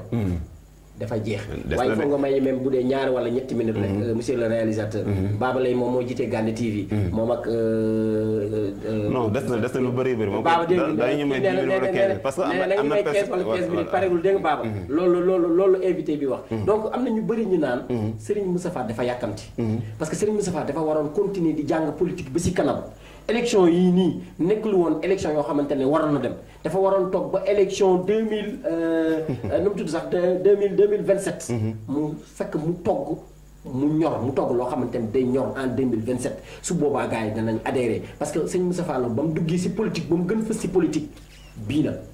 te bii ñëpp gis nañ ni mu demee. waaw xam nga ñuy wax loolu maire bi fi nekk kañ la dugg si politique 2000 waa Gane sax xamuñ ko woon entre 2013 2014 la fi ñëw. en politique lañ ko xamul woon. xamuñ ko woon en politique. voilà man nee naa la 2007 wala 2008 ba léegi donte la ay tout tànk la ñu ngi woon si politique. jàpp naa ni ce qui se passe. maanaam li xew si terrain politique bi. kenn gënuñu ko xam. nit nag toujours li ma gëm mënoo parfait à 100%. à chaque fois heure boo génnee matul. à chaque fois heure boo génnee si benn situation rek y aura toujours ay mbir yoo xam ne mënees na koo joyanti. te mën nga si jàngaat. mën nga si jàngaat. mais jàppoon naa ni pare woon naa moralement pour mën a dem si élection yi te bi ñu si demee yàlla def na am nañu ay résultats xam nga suñu amuloon ay résultats lan ñu mën a wax mais dañoo def ay résultats yoo xam ne jël deuxième. non jëluñu deuxième mais deuxième bi bon xaw ma li ñu rawee bëriwul. mais suñu booloon suñu cumulé woon suñu ay voix ñooy ëppale maire ñu ne deuxième. waaw yéen ak deuxième si ngeen boole woon seen. waaw moom am na 6 conseils ñu am 5 conseils. 5 conseils voilà ñaar ñee kenn ku nekk am 2 conseils. ñeneen ñi Kobar ak waaw Kobar ak Moussa. donc xam nga man nit mentalité sénégalais moo demee noonu comme kii mën a nekk sama rakk. mu am 5 ans ma naan xale la ma naan la booy la. ma naan ko booy bi. mu dem ba am 15 ans ma naan ko booy bi. mu dem ba am 20 ans 25 ans. nga naan ko booy bi takk soxna ma naan ko booy bi. ba koy xoolee bëtu booy. dem ba am 40 ans bëgg a continuer ko xoolee bëtu booy boobu noonu. kon yow da nga jàpp ni sëñ Moustapha dafa ñor si politique. pas ñor sax mais ñoom. sëñ Moustapha bi ñu xamoon 10 ans si ginnaaw. bokkutul ak bii. ak wala 15 ans si ginnaaw. ñu jàpp ni. boobu moo fi nekk ba koo xam ne tey macha allah yaa ngi sa soxna yaa ngi sa njaboot. xam nga léegi nga am 40 am nga 30 plus de 35 ans. dégg nga voilà ñu bëgg continuer naan la booy bi. booy te xamuñu yaa ngi màgg. yaa ngi jàng politique yaa ngi gis yaa ngi xool yaa ngi jàng lu bëri. te société sax ndaw la soxla. Yonent bi sallallahu alayhi wa sallam bi mu ñëwee ndaw ñi la ñu ko responsabilisé. lépp loo gis ci àdduna bokk na ci ña koy doxal ndaw ñi la kon nañ jox ndaw ñi seen chance. te ñun sax génn nañ tranche d'âge jeunesse ndax wees nañ 35 ans di dem. waaw kon yaakaar nañ ñu ngi ci suñu phase adulte. donc daal loo xam ne taxawaay la bu ñu waroon a am. am ngeen ko jël ngeen seen responsabilité aussi. assumer seen responsabilité aussi. défaite bi aussi nangu ngeen ko. mais aussi ñu ñëwaat tuuti rek si sport bi sëñ Moustapha. ngeen may ñu tuuti rek yéen ñi nga xam ne ñoo yor régie bi. suñu Serigne Alioune Lo macha allah oustaz ñu ngi koy nuyu bu baax moom it mu ngi fi def émission Al Bayane émission bu am solo. boo xamante ne ñu koy suivre saa su ne macha allah. ñu ngi nuyu aussi le directeur de Gane TV Baba Lay. ñu ngi nuyu aussi Serigne Mame Moussa Lo macha allah. ñoom ñëpp ñu ngi leen di nuyu parce que tey bu ñu fi mënee toog di wax muy aw wala muy génn ci Gane TV. ñoom la. macha allah ñu ngi leen di gërëm di leen sant. te tamit gis nañu violence bi am ci wàllu sport bi sëñ Moustapha. fii Gane. te violence boobu. Gane la Góorbel ak Gëti. sëñ Moustapha violence boobu du ko waral ak ban message ngay lancé jeunes yi. waaw wax nga question bu am solo bu pertinente comme ni nga ko waxee ñuy nuyu vraiment sunu. équipe bu Gane TV oustaz al imam macha allah mu jox ko yite lool. si altine ak ajjuma yi émission bu Al Bayane. voilà ak Mame Moussa. comme ni nga ko waxee rek ñoom Aliou Kobar aussi ñoom Asxadi ñoom ñëpp si lañu bokk yaakaar naa équipe bi ak yow. yal na yàlla def ba mu dem ba nekk une télévision nationale mën na ko. comme ni nga wax.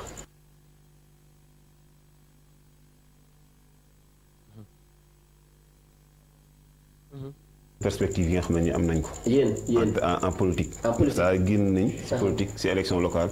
jëm ci élection législative voilà lan lañ dëgmal ak ban taxawaay lañ ci fas yéene am. waaw waaye li nga wax ci violence ci wàllu nawetaan. ñun de violence moom ak nu mu mënti ñëwee ak fu mu mënti jugee. xeex am ci match yi waaw parce que am na benn match bi fi amoon. diggante Góorbel ASC Gorbel boobu noonu. ak ASC Dialawaale daa mel ni su ma juum. ak ASC Kaani gi. am na benn boy sax dañoo toj boppam man mii di wax ak yow. man mii toog di def émission invité du jour tout a desoon ñu toj sax bopp. je ko xeer bi nii la ma rombe. damaa sëgg fekk booy mu ngi sama ginnaaw. booy bi sëggul boppam toj. te loolu si nawetaan la.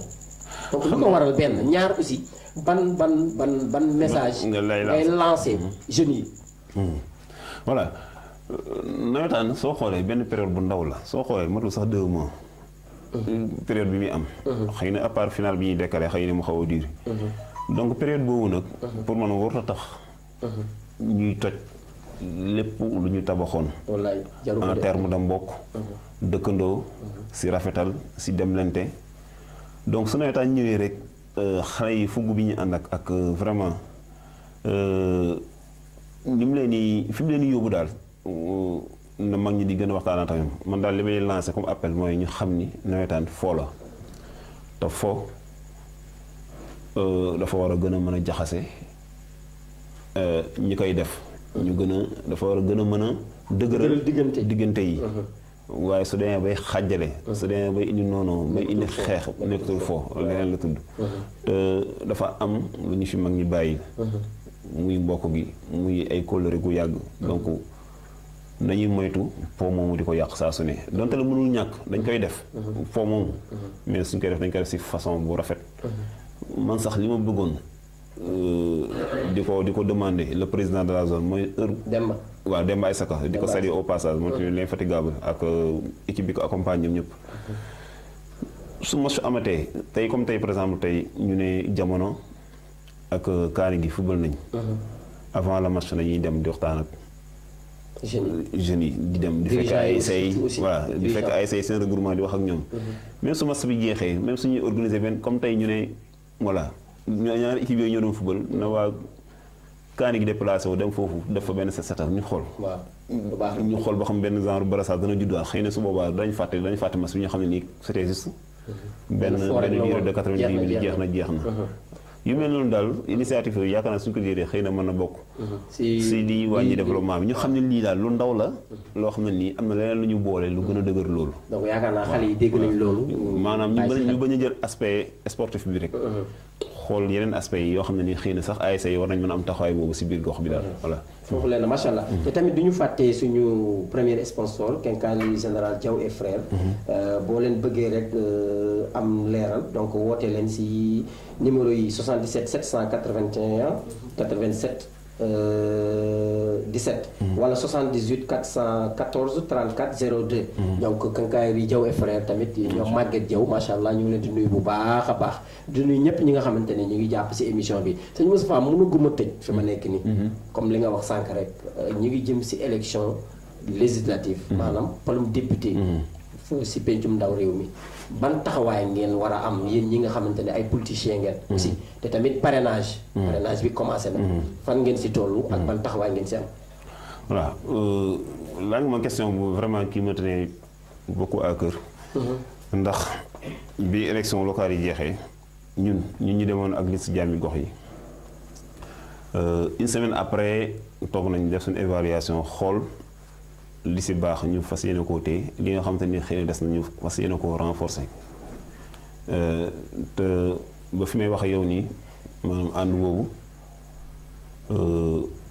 yaakaar naa day gën di yokk rek waaye tasagul ñu fas yéene am aussi taxawaay bi ma sëkk si élection législative yi bien vrai que ni il y a 10 jours am na benn rencontre bu amoon au niveau de Louga donc.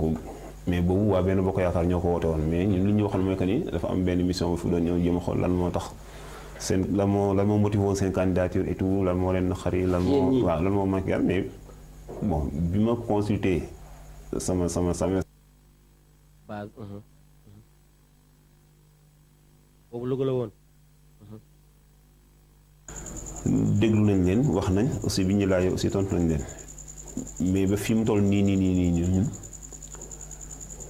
jëlaguñ benn décision ne si camp bi la ñuy demee si élection législative wala camp bi la ñuy demee élection législative.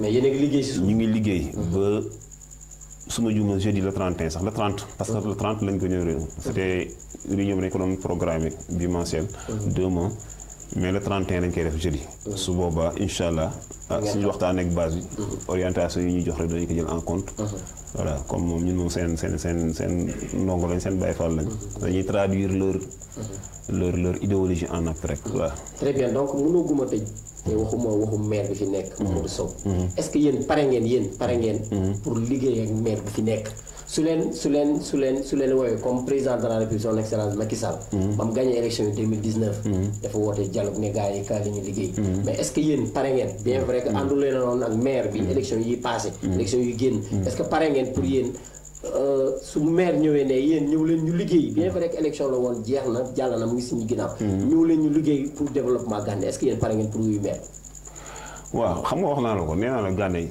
ñi ñëpp ñoo ko bokk te suñ sañoon lépp lu baax luy am si ab gox Gandé kenn ko si jiitu ñun de li des suñ dund gannaaw buy jaamu yàlla weesoo lépp dañ ko fas yéene jox Gandé fu mu yem neex na maire de sans dépense si comportement ak si attitude li ñu gisoon si moom dem ak bërki démb ba tax ñu samp suñu candidat ñu opposé wu gis ni dafa tële mënuñ fu mu jëmale Gandé du noonu su ko changé su ñu woowee ñu waxtaan ñu jox ko suñu xalaat mu nangul ñu ko ñu mën a ànd liggéey ngir Gandé parce que ñun yàlla def na ni amuñ xaalis waaye wax dëgg yàlla duñu kii kenn maanaam comme li animé yenn gars yi noonu loolu animé wuñu non su doon loolu la. doon leen ñoo xamante ne dañ leen di jënd. non comme ni ñu jëndee ñenn ñi. waaw su doon loolu la kon avant su doon loolu avant élection yi am na ay kilifa yu mag ñu doon woon naan ñu bàyyi leen seen candidat ngeen ñëw wax ñu lan ngeen bëgg ñu jox leen.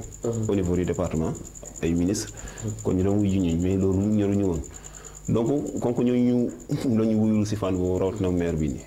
donc suñu ànd ak moom tamit si kaw ngor ak principe. ak loo xamante ni yokkute waa Gandé lay doon nga ñuy ànd ak moom mais pas di ànd ak moom pour lu ko dooleel pour bëgg lu ko neex wala bëgg lu neex ñu ko ànd ak waaw parce que ñun avant ñu nekk ay politiciens sax ay comme ni ma ko waxee ay hommes de développement lañ acteur de développement local lañ bon ñi ngi ak mutuelle de santé bi am na sax sama benn grand bu doon waxtaan ak forcément mënuñ ñàkk a dem leen ak ñoom parce que tout le temps dañuy am soxla si mairie bi di fa dem sama ay jeune frère yu baax ñoo fa nekk ñoom Chérif gars yooyu noonu sa mbeng administration ma fa nekk tout le temps aussi en contact permanent avec damay liggéey ak ñoom si fànn yu bëree bëri maa fi jiite mutuelle de santé bi comme juste boobu ngay wax aussi programme yu bëree bëri tey su ñëwoon tamit kulaar yi mënuñ see ñàkk liggéey ak ñoom en tant que personne ressource aussi saa su ne ay nit dañ may demander ay yenn services yi mënu ma fa ñàkk dem fan yee sax ñun ngeen liggéey daal maanaam waaw non de façon en terme de développement laa wax fan yee sax ñun ak ñi ma ànd ak si juge am na lu ñu xalaatoon si marché bi parce que depuis 4 ans 5 ans marché bi kenn juutiwu ko mu nekk lu métti xam nga yooyu yëpp suñu toogoon ak maire ñun danañ ko si wax suñu xalaat jox ko si ay orientation xool lan ñu si mën a jàppee pour loolu mën a des Gandé mën a nekk loo xam ne dana jariñ Gandé mais pas en terme de collaboration politique politicienne boo xam ne nii xam nga pëcc xoolay nekk nii rek après suñu jeexee kenn ku nekk kii waat ñun daal li ñu gëm mooy politique de développement li ñu gëm mooy Gandé dafa war a am ay tànki kanam loolu na ku ñu si woo dañ la wuyu waaw mais nag sans dépense yi si woote bu mu woote ak taxawaayam voilà très bien ñu ngi ñuy signaler heure bi presque jot na waaye mënuguma tëj parce que su ma ko defee rek téeréer lay doon am na ñaari poñ yoo xamante ne bu nekk même bu dee 1 minute nga tontu ma si parce que keroog am na ku toog fi nga toog ne mutuelle de santé bi gestion bi baaxul nuñ ko gérer baaxul am ku ne tamit forage bi nuñ ko gérer baaxul gestion forage bi baaxul en 2 minutes rek wala 2 minutes 30 secondes nga wax ñu lu jëm si mutuelle de santé bi nga wax ñu tuuti si forage bi balaa ñuy tëj waaw pour en ce qui concerne la mutuelle de santé man wàllu mutuelle de santé mooy benn kuréel la boo xam ne nguur gi moo ko fi teg pour askan wi di mën a am ay carnet di faju si anam bu mu gën a yembee si ñoom nga xam ne du cher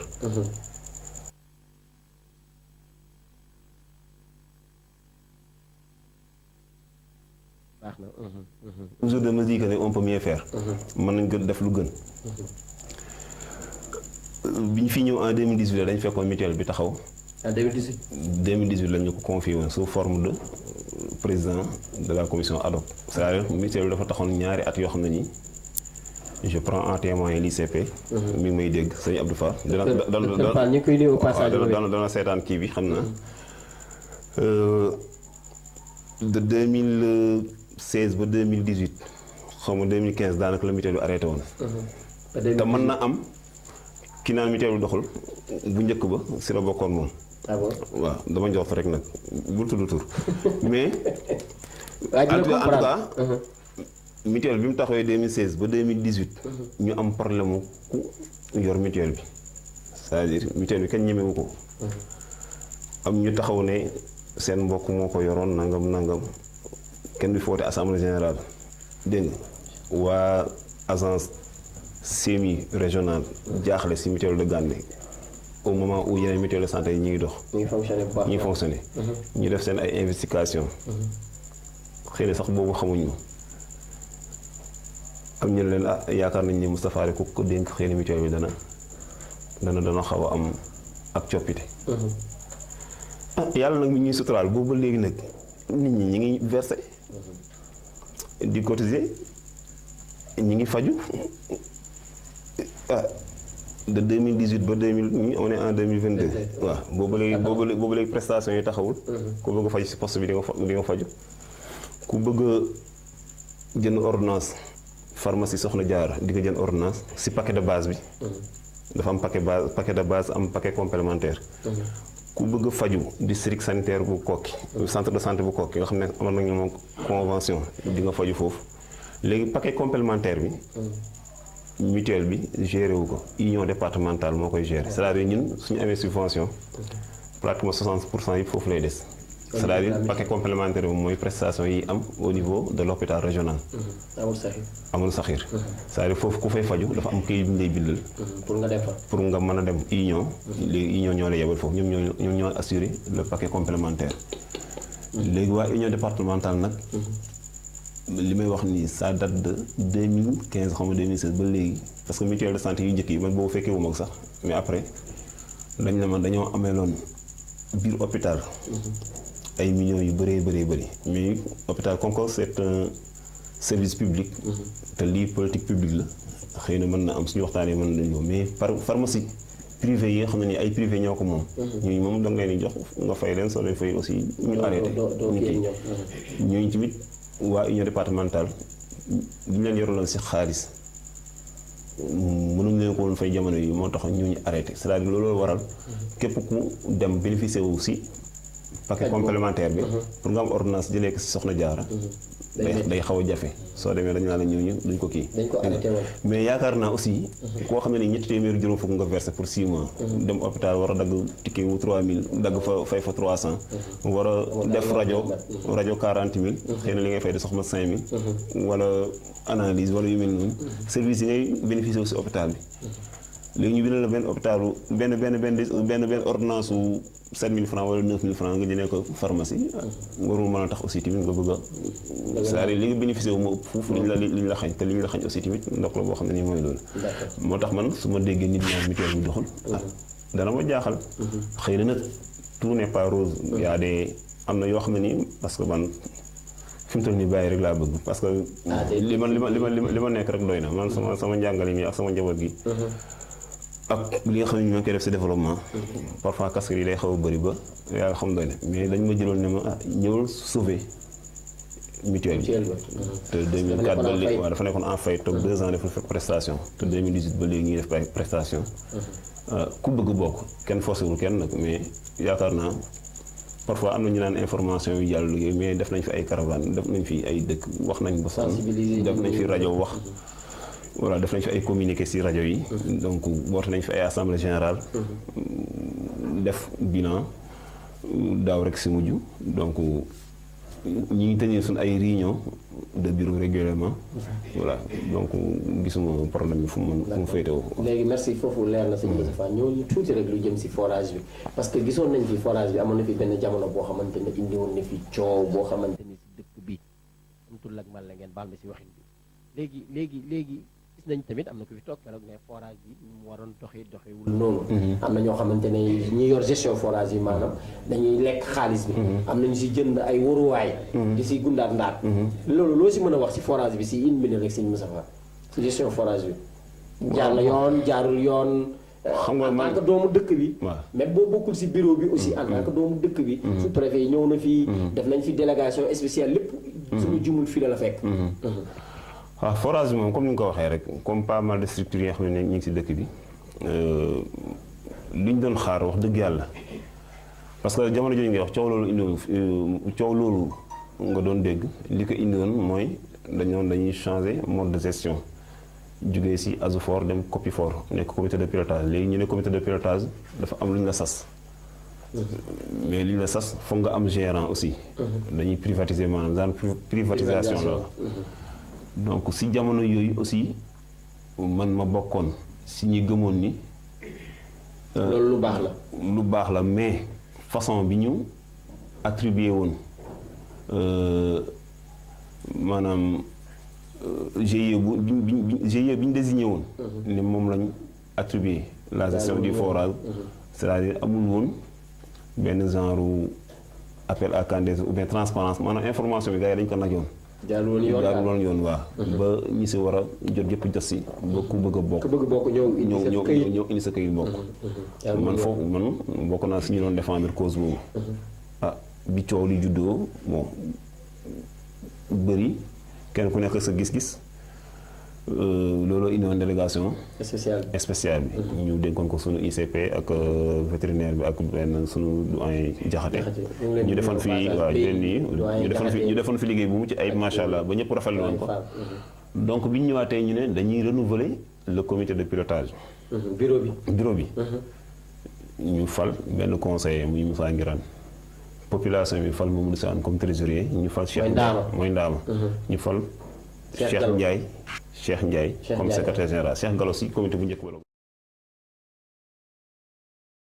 bi ñu leen falee normalement dañu waroon xool benn 3 mois parce que ñoom bi ñu dawalee 1 mois sax le sous-préfet wax ne nañ indi gérant ñu ne noonu nañ leen may affaire yi bi ñu dawalee ay 3 mois fekk gars yi dugg si processus électoral beeg yooyu xëy na parfois gars yi léegi suñ jubloo élection duñ ñemee renouveler yenn kii yooyu noonu mais wax dëgg yàlla ñoom am na ci part de responsabilité muy bureau bi muy président yi parce que parfois lépp dañ ko bàyyi benn nit sama waa ji Mamadou Sewaan nit nag moom mën nga yaakaar ne xam nga wala yaa ngi kii sax yaa ngi def lu baax wala mën nga bëgg lu baax sax fekk yaa ngi jum. kon yow d'accord si loolu yow. non d'accord uma si man moom. ba léegi nii d'accord si loolu lépp li ñu war a kii dañu war a woo nit ñi. def appel à candidature gérant yi xam ne bëgg nañ. déposer seen dossier gestion bi jaar yoon. population bi tamit ñi nga xam ne ñooy utiliser ndox mi. def fay à temps. voilà comité bi di def li ko war. GIE bi def li ko war. waa Gane nekk si jàmm duñu am problème bu ndox. mais tiraillement moom fu mu amee kii di xëcc fii kii di xëcc fii population bi kenn ku nekk di jéem a jaay sañ-sañ. voilà loolu moom vraiment. ñun ñooy payer les pots cassés. man de wax dëgg yàlla li may ñaan mooy que ni nañ xool lépp loo xamante ni nii moo méngoo ak yoon. lépp loo xamante ni nii moom mooy tax population bi nekk si jàmm. di bénéficier wu service bu baax. di def ko man je suis pour.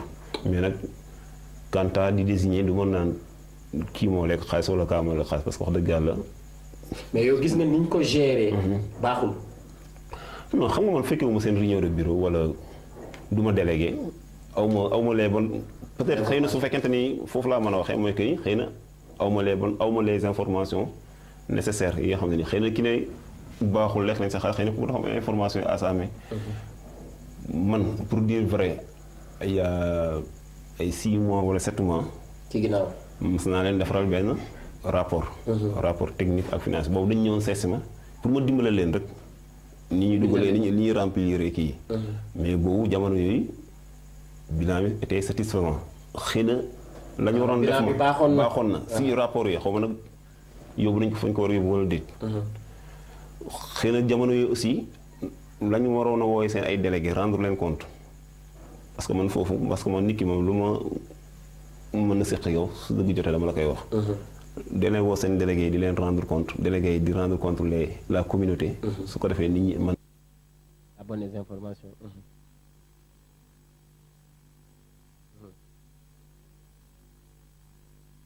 xëy na comme que boobu waroon naa leen ni ñuy remplir xëy na léegi dañoo mën a remplir seen bopp moo tax gisatu ba leen déggatu ma man daal li ma am mooy. su facture ñëwee suñu kër. ñu nag sunu waa kër dañ taaba ba am. ba fay ko jërëjëf Serigne Moustapha. jërëjëf ma jox la nga tàggatoo. nuyuwaale ñi nga xamante ne ñoo ñu doon seetaan. ci Gandé TV. ñi nga xamante ne ñu ngi si Gandé ñi nga xamante ne tamit ñu ngi si diaspora bi. si une minute rek. jërëjëf xanaa di feeñal suñu mbégte rek di la jaajëfal bu baax a baax si sa disponibilité parce que le temps dafa cher. donc soo ko jëlee pendant 1 heure de temps 2 heures de temps en tant que enseignant. xam nañ lycée enseignant da nga war a xëy suba. lépp rek pour leeral nit ñi wala pour nit ñi xam vraiment lan moo nekk Gandé. en tant que nga jaarale ko si sama jëmm ju ñàkk solo ji en tant que acteur politique en tant que acteur de développement en tant que enseignant. voilà kon su ñu may opportunité boobu noonu ñu lay jaajëfal bu baax a baax. di la remercier waa Gandé TV Baba. lay di ko ñaanal vraiment moom tamit gis nañ ne affaire bi ñor na ko trop. Seydina Aline di ko ziar bu baax émission Al Bayane yi neex na lool. yal na yàlla yàggal taxawaay bi. amiin amiin Moussa ak ñi ñuy seetaan ñëpp. vraiment mbokku internet yi di wax ni na ñëpp abonné. voilà si Gandé TV xam ni njariñu Gandé la. te nekkoon nag benn mëjëm bi fi manqué woon man lii je me rappelle. bi élection yi desee ay 1 mois ou bien wala 15 jours am na koo xam ne Daara Jolof. laa ko déplacé mu ñëw ba fii pour ma mën a am lii. donc tey mën nga ko am fii. voilà bu tey ñu ñëw avancement la voilà. macha allah dégg nga kon daal ñu ngi leen jaajëfal bu baax a baax. am na yeneen question yoo xam ne ni xëy na bëggoon nañu ko soulever mais malheureusement xam naa. est-ce que dañu def partie 2 sax. waaw comment dire directeur dégg nga. il faut ñu parce que am na yow cof. bëggoon naa si revenir. incha allah surtout à l'approche des élections. yow bàyyeeguma la incha allah. donc ñu def noonu rek ñu ngi woon fii si Gandé TV. di jaajëfal bu baax aussi.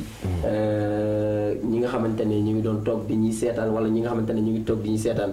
di remercier vraiment sëñ Moustapha Lo ki nga xamante ne acteur politique la acteur de développement la enseignant la macha allah nga nekk koo xamante ne ku disponible vraiment. ñu ngi nuyu waa Gandé TV yëpp di leen gërëm di leen sant donc ñu ngi leen di wax rek jaajëf bu baax incha allah.